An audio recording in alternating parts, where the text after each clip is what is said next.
মানে আমার চেতনার উপরে পরিব্যক্ত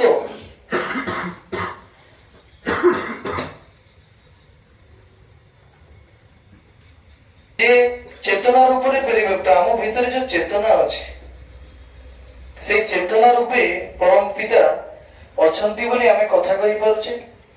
আম পাখে ভোক ଅଛି, আম পাখে শোষ ଅଛି, আমি আম পাখে এক্সপেক্টেশনস ଅଛି, আম পাখে কিছু জানিবা পাই ଅଛି। এই যে চেতনা আম ভিতরে যে চেতনা আছে, মো চেতনা আছে মানে মো বেহোশ হইনি মানে সেন্স রে আছে। এই চেতনা রূপে পরিবর্ত কি আম পাখে ভগবান পরিব্যক্ত চেতনা রূপে এই চেতনা রূপে পরিব্যক্ত হইଥିବା ভগবানଙ୍କୁ ତ୍ରିଲୋକରେ, ତ୍ରିଲୋକ ମାନେ কোন? ସ୍ୱର୍ଗ ଲୋକ, ମର୍ତ୍ତ୍ୟ ଲୋକ ଆଉ ପାତାଳ ଲୋକ। এই ତ୍ରିଲୋକର ଚଳାଚଳରେ ଚେତନା ରୂପେ ଦେଖ, ସ୍ୱର୍ଗରେ ଥାନ୍ତି ଦେବତା, ମର୍ତ୍ତ୍ୟରେ ଥାନ୍ତି ମଣିଷ ଏବଂ ନର୍କରେ ଏଇ ଯୋଉ ପାତାଳରେ ଥାନ୍ତି ଅସୁର। ଏବେ ପାତାଳରେ ଅସୁର ନାହାନ୍ତି, ଏବେ ନାଗମାନେ ଅଛନ୍ତି। ତେଣୁକରି ଏଇ ଯୋଉ ତ୍ରିଲୋକରେ ଯୋଉମାନଙ୍କର ଯୋଉ ଚେତନା ଅଛି ସେ ଚେତନା ରୂପରେ ଭଗବାନ ପରିବ୍ୟକ୍ତ ହେଇକି ଅଛନ୍ତି। ତାଙ୍କ ସ୍ୱରୂପକୁ ଦର୍ଶନ କରନ୍ତି କିଏ? ଗୁରୁ। କାରଣ ଗୁରୁ ଯୋଉ ନାମ ଦିଅନ୍ତି ସେଇ ନାମ ଦ୍ୱାରା ପରମ ପିତାଙ୍କ ସହିତ କନେକ୍ଟ ହେଇ ହୁଏ। ସେଇ ଗୁରୁ ପ୍ରଦତ୍ତ ବୀଜ ମନ୍ତ୍ର ଜପିଲେ ହିଁ ଠାକୁର ମିଳନ୍ତି ବା ଭଗବାନ ମିଳନ୍ତି। ଆଚ୍ଛା, ତାପରେ କଣ ହେଇଛି?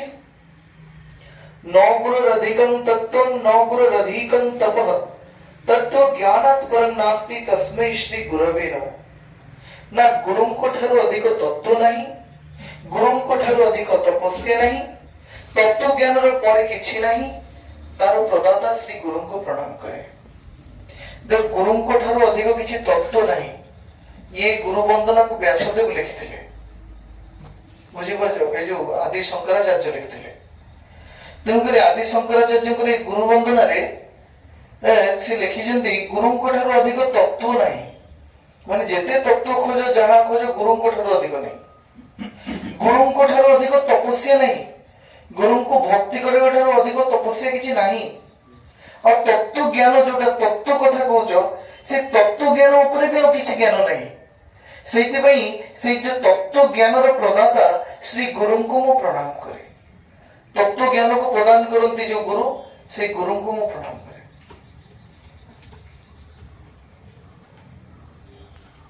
କୁହାଯାଇଛି ମନ୍ନାଥ ଶ୍ରୀ ଜଗନ୍ନାଥ ମଦଗୁରୁ ଶ୍ରୀ ଜଗତଗୁରୁ ମଦ ଆତ୍ମା ସର୍ବଭୂତ ଆତ୍ମା ତସ୍ମୈ ଶ୍ରୀ ଗୁରବେ ନମଃ।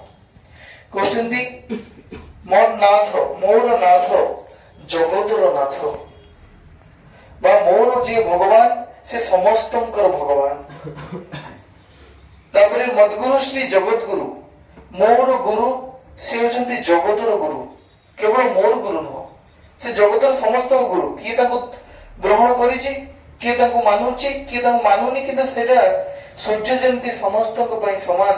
ସୂର୍ଯ୍ୟ ଗୋଟେ ପାପୀକୁ ବି ସମାନ କିରଣ ଦିଏ, ଗୋଟେ ପୁଣ୍ୟାତ୍ମାକୁ ବି ସମାନ କିରଣ ଦିଏ, ଗୋଟେ କୀଟ ପତଙ୍ଗ ଠାରୁ ସମସ୍ତଙ୍କୁ ସମାନ କିରଣ ଦିଏ। ସେଇଥିପାଇଁ ସେ ଯେତେବେଳେ ଗୁରୁ ରୂପେ ଆବିର୍ଭାବ ହେଇଛନ୍ତି, ତେଣୁକରି ସେ ସମସ୍ତଙ୍କ ଗୁରୁ। କିଏ ତାଙ୍କୁ ମାନିପାରେ ନ ମାନିପାରେ ସେଟା ତାର ପର୍ସନାଲ ଚଏସ୍। ସେଇଥିପାଇଁ ମୋର ଗୁରୁ ଜଗତର ଗୁରୁ। ମୋର ଆତ୍ମା ସର୍ବଭୂତର ଆତ୍ମା। ମୋ ଭିତରେ ଯୋଉ ଆତ୍ମା ଅଛି ଏ ସର୍ବଭୂତ ଭିତରେ ଯାହା ଦେଖୁଛ, ଭୂତ ମାନେ ସର୍ବଭୂତ ମାନେ ଯୋଉମାନେ ବଞ୍ଚିକିରି ଅଛନ୍ତି ବା ଜୀବିତ ଅଛନ୍ତି ସେ ସମସ୍ତଙ୍କ ଭିତରେ ମୋରି ଭଳି ଆତ୍ମା। ମାନେ ମୋ ଭିତରେ ଯୋଉ ଆତ୍ମା ଅଛି, ଗୋଟେ ପିମ୍ପୁଡି ଭିତରେ ସେଇ ଆତ୍ମା ଅଛି, ଗୋଟେ ପୋକ ଜୋକ ଭିତରେ ବି ଗୋଟେ ସେଇ ଆତ୍ମା ଅଛି। ବ୍ୟାସଦେବ ଥରେ ଯାଉଛନ୍ତି, ଗୋଟେ କୀଟଟା ଯାଉଛି, ସେ କୀଟଟା ଗଲାବେଳେ ଗୋଟେ ଶଗଡ ଗାଡିଟା ଆସୁଛି। ଶଗଡ ଗାଡିକୁ ଦେଖି ସେ କୀଟଟା ଆହୁରି ଦୌଡି ଦୌଡି ଯାଉଛି। ସେତେବେଳେ ବ୍ୟାସଦେବଙ୍କ ପାଖରେ ତ ବହୁତ ଶକ୍ତି ଥିଲା। ସେ ଯେହେତୁ କଣ କରୁଥିଲେ, ଦିବ୍ୟ ଚକ୍ଷୁ ମଧ୍ୟ ପ୍ରଦାନ କରିପାରୁଥିଲେ। ତାଙ୍କ ପାଖରେ ଏତେ ଶକ୍ତି, ଦିବ୍ୟ ଚକ୍ଷୁ ଭଗବାନ ଦେଇପାରନ୍ତି। ଭଗବାନଙ୍କ ଦ୍ଵାରା ଦିବ୍ୟ ଚକ୍ଷୁ ଦେଲେ ହିଁ ଆମେ ଭଗବାନଙ୍କୁ ଦେଖିପାରିବା, ନହେଲେ ଭଗବାନଙ୍କ ବିନା ଅନୁମତିରେ ଆମେ ଭଗବାନଙ୍କୁ ଦେଖିପାରିବା ନାହିଁ। ଯେମିତିକି ଅର୍ଜୁନ ଫାଷ୍ଟ ଦେଖି ପାରୁନଥିଲେ, ଅର୍ଜୁନଙ୍କୁ ଦିବ୍ୟ ଚକ୍ଷୁ ଦେଲା ପରେ ଯାଇକିରି ଅର୍ଜୁନ ସ୍ୱରୂପକୁ ଦେଖିପାରିଲେ। ସେମିତି ସଞ୍ଜୟକୁ ମଧ୍ୟ ଦିବ୍ୟ ଚକ୍ଷୁ ଦିଆଯାଇଥିଲା ବୋଲି ସଞ୍ଜୟ ଦେଖିକିରି ଧୃତରାଷ୍ଟ୍ରଙ୍କୁ କହୁଥିଲା। କାହିଁକିନା ଧୃତରାଷ୍ଟ୍ରଙ୍କୁ ଯେତେବେଳେ କହିଲେ ଭଗବାନ ଯେ ମୁଁ ତୁମକୁ ଦିବ୍ୟ ଚକ୍ଷୁ ଦଉଛି, ତୁମେ ସବୁ ଦେଖ, ସେତେବେଳେ ଧୃତରାଷ୍ଟ୍ର କହିଲେ ଯେ ମୁଁ ମୋର ପୁତ୍ର ମାନଙ୍କର ସଂହାରକୁ ନିଜ ଆଖିରେ ଦେଖିପାରିବିନି। ସେଇଥିପାଇଁ ମତେ ବରଂ ଆଉ କାହାକୁ ଦିଅ। ତ ସଞ୍ଜୟକୁ ପ୍ରଦାନ କରାଗଲା। ସଞ୍ଜୟକୁ ଯେହେତୁ ବ୍ୟାସ ଦେଇଥିଲେ ଦିବ୍ୟ ଚକ୍ଷୁ, ସଞ୍ଜୟ ତାକୁ ଦେଖି ପାରୁଥିଲେ ମହାଭାରତଟାକୁ, ଆଉ ସେଇଟାକୁ କାହାକୁ କହୁଥିଲେ? ଧୃତରାଷ୍ଟ୍ର ଅନ୍ଧକୁ କହୁଥିଲେ। ବୁଝିହେଲା? ସେଇଥିପାଇଁ କହୁଛନ୍ତି ମୋର ଆତ୍ମା ସର୍ବଭୂତର ଆତ୍ମା। ମୋ ଭିତରେ ଯୋଉ ଆତ୍ମା ଅଛି, ବିଲେଇ କୁକୁର ବେଙ୍ଗ ଝାଡାର ଯୋଉ କୃମି, ତା ଭିତରେ ବି ସେଇ ଆତ୍ମା ଅଛି।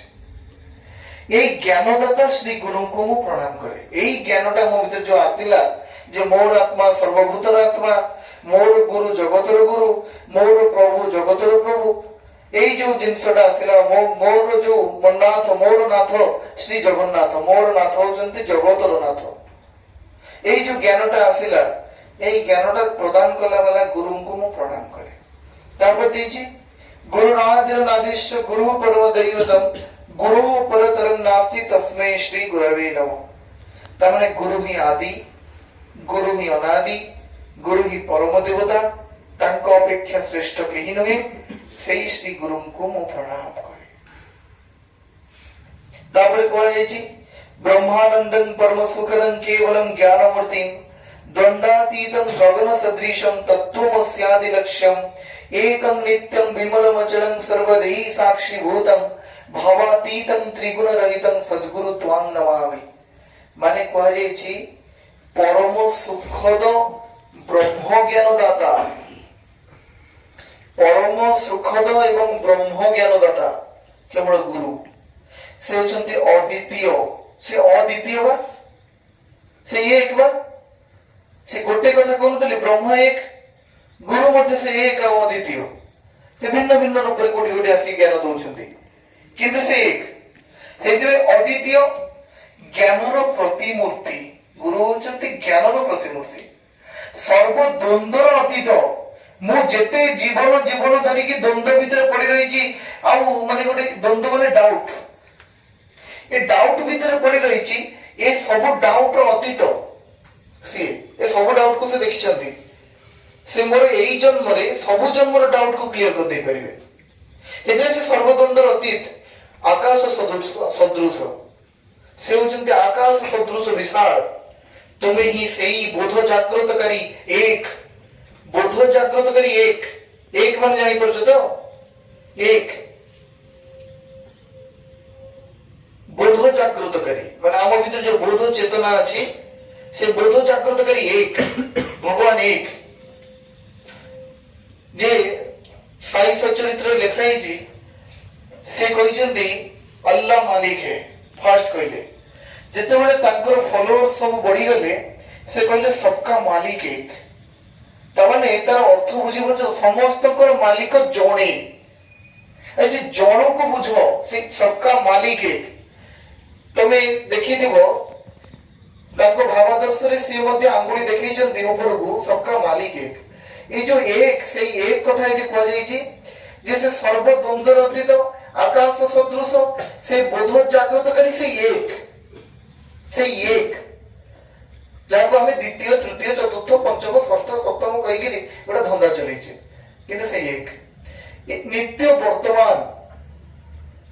ସେ ନିତ୍ୟ ବର୍ତ୍ତମାନ, ସେ ଅତୀତ ପୁଣି ସେ ବର୍ତ୍ତମାନ। ମାନେ ଭଗବାନଙ୍କୁ ବୁଝିବା ସମ୍ଭବ ନୁହଁ ନା।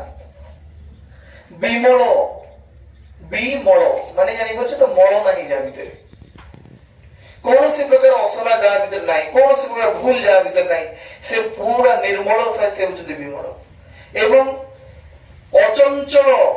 ସେ ଆମ ଭଳି ଏମିତି ଚଞ୍ଚଳ ବୁଦ୍ଧିର ନୁହନ୍ତି। ଆଜି ବୁଝୁଛି କାଲି ବୁଝିପାରୁନି, ଆଜି ଗୋଟେ ଜିନିଷ ଜାଣୁଛି କାଲିକି ଭୁଲି ଯାଉଛି, ମନ ଅସ୍ଥିର ଅଛି, କେତେ ଦୁଃଖ ଆସିକିରି ମତେ କଷ୍ଟ ଦଉଛି, କେତେ ସୁଖ ଆସିକିରି ମତେ ଭୋଗେଇ ଦଉଛି। ସେମିତି ନାହିଁ, ତାଙ୍କ ଭିତରେ ନା ଦୁଃଖର କଷ୍ଟ ଅଛି, ନା ସୁଖର ଆନନ୍ଦ ଅଛି। ଦୁଃଖ ଆଉ ସୁଖ ଯୋଉ ଭାବ ଅଛି, ସେ ଭାବକୁ ଅତିକ୍ରମ କରିଦେଲା ବାଲା ସେ ଅତି ଅଧିକ ଦୁଃଖରେ ଭାସି ଯାଆନ୍ତିନି, ନା ଅଧିକ ସୁଖରେ ଖୁସି ହୁଅନ୍ତିନି। ତେଣୁକରି ସେ ଅଚଞ୍ଚଳ, ସକଳ ଧୀ ଶକ୍ତିର ସାକ୍ଷୀ। ଯେତେ ପୃଥିବୀରେ ଧୀ ଶକ୍ତି ଅଛି, ସହନଶୀଳତା ଅଛି, ତାର ସାକ୍ଷୀ ସିଏ। ସେଇ ଭାବାତୀତ, ସେଇ ଭାବର ଅତୀତ, ତ୍ରିଗୁଣ ରହିତ। ତ୍ରିଗୁଣ କଣ? ସତ୍ଵ ରଜ ଓ ତମ ତିନିଟା ଗୁଣ। ସତ୍ଵ ରଜ ଆଉ ତମ ଭିତରେ ସତ୍ଵ ଗୁଣ ହଉଛି ଭଗବାନଙ୍କର, ରଜ ଗୁଣ ହଉଛି ଦେବତାଙ୍କର, ତମ ଗୁଣ ହଉଛି ଅସୁରଙ୍କର। ତ ଏଇ ଯୋଉ ଦେବତାଙ୍କର ସତ୍ଵ ଗୁଣ ଏବଂ ଏ ଯୋଉ ଭଗବାନଙ୍କର ସତ୍ୟ ଗୁଣ, ଦେବତାଙ୍କର ରଜ ଗୁଣ ଏବଂ ରାକ୍ଷସଙ୍କର ତମ ଗୁଣ, ଇଏ ତିନୋଟି ଗୁଣ ଠାରୁ ଅଧିକ ତାଙ୍କର ଗୁଣ। ଭାବାତୀତ ତ୍ରିଗୁଣ ରହିତ, ଇଏ ତ୍ରିଗୁଣଙ୍କ ଠାରୁ ମଧ୍ୟ ସେ ଆହୁରି ଶ୍ରେଷ୍ଠ। ସେ ହଉଛନ୍ତି ପରବ୍ରହ୍ମ ଗୁରୁଙ୍କ କଥା କୁହାଯାଉଛି। ଏବଂ ସଦ୍ଗୁରୁ ତୁମକୁ ପ୍ରଣାମ କରେ, ସଦ୍ଗୁରୁ ତ୍ୱାଂ ନମାମି, ମୁଁ ସେଇ ସଦ୍ଗୁରୁ ତୁମକୁ ପ୍ରଣାମ କରୁଛି। এইটা এই গুরু বন্দনা ଥିଲା କଣ ଯାଇଥାଏ ଗୁରୁ ବନ୍ଦନା ଆମେ ଗାଉଛେ, ଶଙ୍କରାଚାର୍ଯ୍ୟ ବିରଚିତ ଏଇ ଗୁରୁ ବନ୍ଦନା, ଯାହାକୁ ଆମେ ଏଇ ସତ୍ସଙ୍ଗରେ ବି ୟାକୁ ଆମେ ପାଠ କରୁଛେ। ତାପରେ ଇଏ ସ୍ୱୟଂ ଭଗବାନ, ସ୍ୱୟଂ ପୁରୁଷୋତ୍ତମ ଗୁରୁଙ୍କ କଥା କୁହାଯାଉଛି, ସ୍ୱୟଂ ପରବ୍ରହ୍ମ ଗୁରୁଙ୍କ କଥା କୁହାଯାଉଛି, କିନ୍ତୁ ଆମେ ଜାଣୁନେ। এই জয় রাধেরে কোন কুହାଗଲା, জয় রাধে রাধে বুঝি হଉଛି পুরা, কৃষ্ণ কৃষ্ণ গোবিন্দ গোবিন্দ বলরে, বঙ্গালীরে সিনা বলরে, ওড়িয়ার তার অর্থ হচ্ছে জয় রাধাঙ্কর জয় হোক, কৃষ্ণঙ্কর জয় হোক এবং গোবিন্দঙ্কর জয় হোক, এইটা কুহ। তারপরে রাধে গোবিন্দ গোবিন্দ, গোবিন্দ বলি ডাক, সদা সর্বদা রাধা গোবিন্দଙ୍କୁ ডাক। তারপরে ছাড়ারে মন কপট চাতুরী, ইন্টেলিজেন্ট হুও কিন্তু কপট ইন্টেলিজেন্ট হনি, চালাকি করনি। সেটা ঠাকুর বলছেন ছাড়ারে মন কপট চাতুরী, চতুর হুও কিন্তু বদমাসি চতুর হুও নাই। এইতে ছাড়রে মন কপট চাতুরী, বদনে বলো, বদন মানে মুহ, মুহরে হরি হরি কুহ। তারপরে কହୁଛନ୍ତି হরি নাম পরম ব্রহ্ম, হরিঙ্কর নাম ହିଁ পরম ব্রহ্ম নাম, জীবর মূল ধর্ম। এই যে জীব, এই জীবর মূল ধর্ম হচ্ছে কোটা, হরিঙ্কর নাম পরম ব্রহ্ম নাম। হরিঙ্কর বা পরম ব্রহ্মঙ্কর নাম হচ্ছে জীবনর মূল ধর্ম। অধর্ম কুকর্মକୁ ଛାଡ଼ି ଦିଅ, বাস ঠাকুর কହୁଛନ୍ତି অধর্ম কুকর্ম ছাড়ি দিও। ছাড়রে মন ভবের আশা, এই যে ভব, ভব সাগর বা এই পৃথিবীর যাহা আশা আকাঙ্ক্ষা ଅଛି ୟାକୁ ଛାଡ଼ି ଦିଅ। ভব সাগরର ଆଶାକୁ ଛାଡ଼ି ଦିଅ। ଅଧିକ ଟଙ୍କା ହବ, ଅଧିକ ଗାଡି ସୁନା ଗହଣା ହବ, ପିଲା ଛୁଆ ହେବେ, ସୁନ୍ଦରୀ ସ୍ତ୍ରୀ ହବ, এই যে ভবর আশা, এই ভবর আশাକୁ ଛାଡ଼ି ଦିଅ, କାହିଁକି ଇଏ ଭବ 2 ଦିନ ପାଇଁ, ଇଏ ଏଇଠି ଥିବ, ତମେ ପଡିଥିବ। ছাড়ের মন ভবের, ছাড়রে মন ভবের আশা, অজপা নামে কররে নেশা। অজপা নাম, এই নামକୁ ଯେତେ ଜପ, এই ନାମର ତୃଷ୍ଣା କେବେ ମେଣ୍ଟିବ ନାହିଁ। ତେଣୁକରି ଇଏ ଅଜପା ନାମ, ଏ ନାମକୁ ଯେତେ, ଯେମିତି ଭଗବାନ ଅଜନ୍ମା, ମାନେ ତାଙ୍କର ଜନ୍ମ ହେଇନାହିଁ, ସେମିତି ଏ ନାମ ବି ଅଜପା। ଯେତେ ଜପ ଏ ନାମ କେବେ ହେଲେ, ତମ ଯେମିତି ପାଣି ଶୋଷ ଲାଗିଲେ ପାଣି ପିଇ ଦଉଛ, ଭୋକ ଲାଗିଲେ ଖାଇ ଦଉଛ, ଏ ନାମକୁ ଯେତେ ମନନ କର, ଯେତେ ଜପ କର, ଇୟାର ଯୋଉ ପିପାସା ଅଛି କେବେ ମେଣ୍ଟିବ ନାହିଁ। ତେଣୁକରି ଏ ଛାଡରେ ମନ ଭବେର ଆଶା, ଅଜପା ନାମେ କରରେ ନେଶା। ରାଧେ ଗୋବିନ୍ଦ ନାମଟି, ରାଧା ଗୋବିନ୍ଦଙ୍କର ନାମଟି ବଦନେ ମୁହଁରେ ନେଇକିରି, ନୟନ ନୀରେ ସଦା ଭାସରେ, ନୟନର ନୀରରେ କାନ୍ଦ ପଛେ କିନ୍ତୁ ରାଧା ଗୋବିନ୍ଦଙ୍କର ନାମ ନେଇକି କାନ୍ଦ। ଇଏ ହଉଛି ଜୟ ରାଧେ। ତାହେଲେ ଆମେ ପ୍ରାର୍ଥନାରେ କଣ କହୁଛେ, କାଲିଠାରୁ ଆଜି ଭିତରେ କଣ ବୁଝିଛ ତମେ? କେତେ ବଡ ବଡ ହ୍ୟୁଜ କଥା କୁହାହଉଛି, ଆଉ ସେଗୁଡାକ ଆମ ଚରିତ୍ରରେ ମଧ୍ୟ ଫୁଟି ଉଠିବା ଦରକାର। କାହିଁକି ଏପଟେ ଠାକୁର ପୁଣି କହୁଛନ୍ତି, ଦେଖ ଆଉ ଗୋଟେ ଜାଗାରେ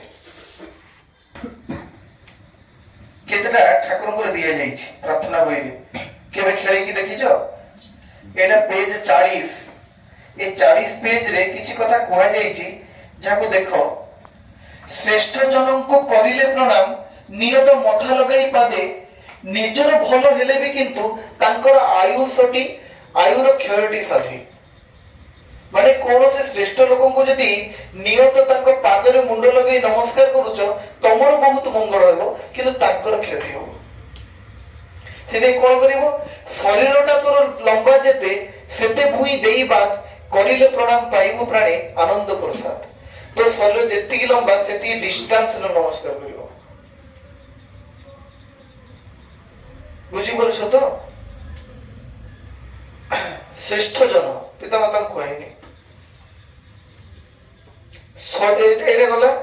ତାପରେ କହୁଛନ୍ତି ପିତା ସ୍ୱର୍ଗ, ପିତା ଧର୍ମ, ପିତା ହିଁ ତପନ ନନ୍ଦନା, ପିତୃପ୍ରୀତି ପ୍ରସାରି ଆଣି ସବୁ ଦେବତାଙ୍କ ବନ୍ଦନା। ପିତା ହଉଛନ୍ତି ସ୍ୱର୍ଗ, ପିତା ହଉଛନ୍ତି ଏଇ ଧର୍ମ, ପିତା ହିଁ ତପସ୍ୟାର ନନ୍ଦନା ବା ତପସ୍ୟାର ମାଧ୍ୟମ। ଆଉ ପିତୃପ୍ରୀତି ପିତାଙ୍କ ପ୍ରତି ଭଲ ପାଇବା ହିଁ କଣ କରେ, ସବୁ ଦେବତାଙ୍କର ବନ୍ଦନା ଆଣିଦିଏ। ସବୁ ଦେବତାଙ୍କୁ ଯେତେ ବନ୍ଦନା କର, ଯେ ପର୍ଯ୍ୟନ୍ତ ପିତାଙ୍କର ପ୍ରତି ପ୍ରୀତି ନାହିଁ, ପିତାଙ୍କ ପ୍ରତି ଭଲ ପାଇବା ନାହିଁ, ସେ ପର୍ଯ୍ୟନ୍ତ କୌଣସି ଦେବତାର ବନ୍ଦନା ତୁମେ କରୁନ। ଏକଥା ଠାକୁର କହୁଛନ୍ତି। ଏଠି ବି ପିତାଙ୍କ ବିଷୟରେ କହିଛନ୍ତି, ଆରାଧ୍ୟ ଦେବ ପିତାଙ୍କୁ ତୁମେ ନିତ୍ୟ କର ନମସ୍କାର, ଜନ୍ମଦାତା ତାଙ୍କୁ ହିଁ ଜାଣିବ, ଶିବ ଅଟନ୍ତି ସେ ତୁମର।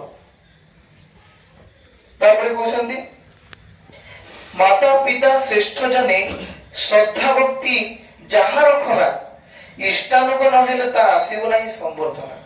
ମାତା ପିତା ଶ୍ରେଷ୍ଠ ଜଣଙ୍କୁ ଯେତେ ଶ୍ରଦ୍ଧା ଭକ୍ତି କର, କିନ୍ତୁ ଇଷ୍ଟ ବା ତୁମର ଆଦର୍ଶ ଯିଏ, ସେଇ ଇଷ୍ଟ ବା ଭଗବାନ ବା ସଦ୍ଗୁରୁଙ୍କ ପ୍ରତି ଯେ ପର୍ଯ୍ୟନ୍ତ ତୁମର ଅନୁରାଗ ନ ଆସୁଛି, ସେ ପର୍ଯ୍ୟନ୍ତ ସମ୍ବର୍ଦ୍ଧନା ଆସିବନି। ପିତା ମାତାଙ୍କର ଆଉ ଗୁରୁଜନଙ୍କୁ ଯୋଉ ଭକ୍ତି କରୁଛ, ସେ ଭକ୍ତିର ଗୋଟେ କ୍ଲାରିଟି ଆସିବନି। କାହିଁକି ନା ସେ ତମେ ଜାଣିବ କେମିତି କି କୋଉ ୱେରେ ତମେ ଭକ୍ତି କରିବ। ଏବେ ଶୁଣ, ପ୍ରାର୍ଥନାରେ କହିଲୁ କେତେ, କରିଲୁ ନାହିଁ କାର୍ଯ୍ୟ, ଫୁଟିଲା ସେଟା କଳ୍ପନାରେ, ଫଳଟି ପାଇଲୁ ବାଜେ।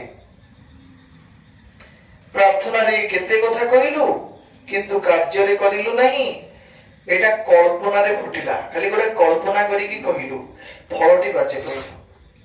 ଚରିତ୍ର କିନ୍ତୁ କିଛି ନାହିଁ, ଖାଲି ଆସି ପ୍ରାର୍ଥନା କଲେ ବି କିଛି ଲାଭ ନାହିଁ। ଇଷ୍ଟ ପାଦେ ଟାଣ ନହେଲେ ଜପ କରିବ କି, ଜନମ ସାରା କଲେ ବି ଜପ ଲାଭ ହେବ କାହିଁକି। ଯେ ପର୍ଯ୍ୟନ୍ତ ଭଗବାନଙ୍କ ପ୍ରତି ପ୍ରୀତି ନ ଆସିଛି, ସେ ପର୍ଯ୍ୟନ୍ତ ଯେତେ ଜପ କଲେ ବି ଲାଭ କିଛି ନାହିଁ।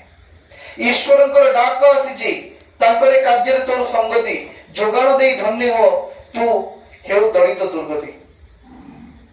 କହୁଛନ୍ତି ଈଶ୍ୱରଙ୍କର ଆଜି ଡାକ ଆସିଛି, ଭଗବାନ ତୁମକୁ ଡାକୁଛନ୍ତି, ତାଙ୍କର କାର୍ଯ୍ୟରେ ତୁମର ସଙ୍ଗତି ଦିଅ, ତାଙ୍କରି କାର୍ଯ୍ୟ କର, ଆଉ ସେଥିରେ ଧନ୍ୟ ହୁଅ, ଆଉ ତୁମର ଦୁର୍ଗତି ସବୁ ଦଳିତ ହେଇଯିବ। ଯେତେ ଦୁର୍ଗତି ସବୁ ନଷ୍ଟ ହେଇଯିବ କେବଳ ଈଶ୍ୱରଙ୍କ କାର୍ଯ୍ୟ କଲେ। ଇଷ୍ଟ ଗୁରୁ ପୁରୁଷୋତ୍ତମ, ପ୍ରତୀକ ଗୁରୁ ତାଙ୍କର ବଂଶଧର, ରେତ ଶରୀରରେ ଜେନେଟିକ ହେଇକିରି ସୁପ୍ତ ରହି ଅଛନ୍ତି ଯିଏ ସେ ନିରନ୍ତର। କହୁଛନ୍ତି ଇଷ୍ଟ ଗୁରୁ ହଉଛନ୍ତି ଆମର ପୁରୁଷୋତ୍ତମ, ପ୍ରତୀକ ଗୁରୁ ତାଙ୍କର ବଂଶଧର, ରେତ ଶରୀରରେ ସୁପ୍ତ ରହିଛନ୍ତି। ରେତ ଶରୀର ମାନେ ଜେନେଟିକ ହେଇକିରି ସେ ତା ଭିତରେ ଲୁଚିକି ରହିଛନ୍ତି, ଆଉ ଜୀବନ୍ତ ଅଛନ୍ତି ନିରନ୍ତର। ଏବେ ବି ଠାକୁର ଅନୁକୂଳ ଚନ୍ଦ୍ର ବଞ୍ଚିଛନ୍ତି ଏଇ ଆଚାର୍ଯ୍ୟ ଦେବଙ୍କ ଭିତରେ। କାହିଁକିନା ତୁମେ ଜାଣିଛ 7 ପିଢିର DNA କୁ ଅଲଗା କରିବେ, ଜୁଲୋଜିରେ ପଢିବ। 7 ପିଢିର DNA କୁ ଅଲଗା କରିବେ, ଜାଣିପାରୁଛ ତ? 7 ପିଢି ଯାଏ ହେଇନି, ଠାକୁରଙ୍କ ରକ୍ତ ଯାଏ ବଞ୍ଚିଛି। ତାପରେ କଣ କହୁଛନ୍ତି, ଇଷ୍ଟଭୂତି ଇଷ୍ଟଙ୍କୁ ହିଁ ଦିଅ, କରୋନା ସେଥିରେ ବଞ୍ଚନା, ଅନ୍ୟକୁ ତା ଦେଲେ ହିଁ ଜାଣିଥା ଆସିବ ବିପାକ ଭଞ୍ଜନ। ଯଦି ଇଷ୍ଟଭୂତି କରୁଛ, ସେଟା ଇଷ୍ଟଙ୍କୁ ହିଁ ଦିଅ।